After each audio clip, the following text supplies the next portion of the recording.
have a couple of interesting questions. I'm going to pivot, and Mike, if you could stay with me here, but I have an interesting couple of questions that build on what we had last time. Questions about investment watches and watches that hold value. Specifically, one gentleman had asked me if the Silver Snoopy, the 2015 edition, was a good investment watch. Would it hold its value? And I want to make sure I get that on camera. And I know Pheline has a picture-in-picture somewhere for this guy. But I want to emphasize that when you're talking about Omega Speedmaster special editions, from model to model, the retained value is incredibly scattershot. I do believe the Silver Snoopy 2, which is what this is, will have retained value for two reasons. First, the original in 2003, which was a much less elaborate watch. Basically, it had a lightly modified dial and a lightly modified case back. That watch still sells for multiples of its original MSRP, and they made 5,441 of them. Now, the Silver Snoopy 2 is unique because it looks like no other Speedmaster. They only made 1,970 of them, and while that sounds like a lot, we're not talking Royal Oak Offshores here. We're talking the world of Omega collectors, and there is a world of Omega collectors. Absolutely.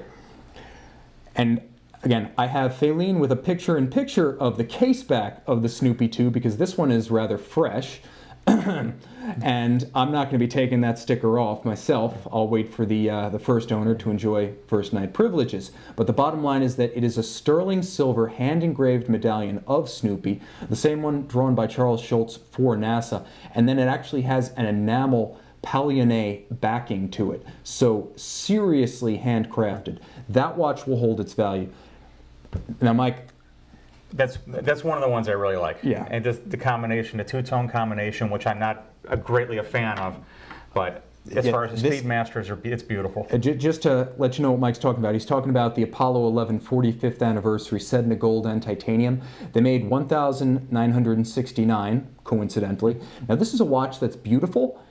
It's actually a little less common than either of the Snoopies, but this watch does sell for below its original MSRP today. That's a Speedmaster Special Edition. There's also the original Solar Impulse. Now this is a little bit different because this particular watch is a complicated GMT with a carbon dial, titanium case. It's a numbered edition. It does feature a unique case back. Again, this watch originally $9,100.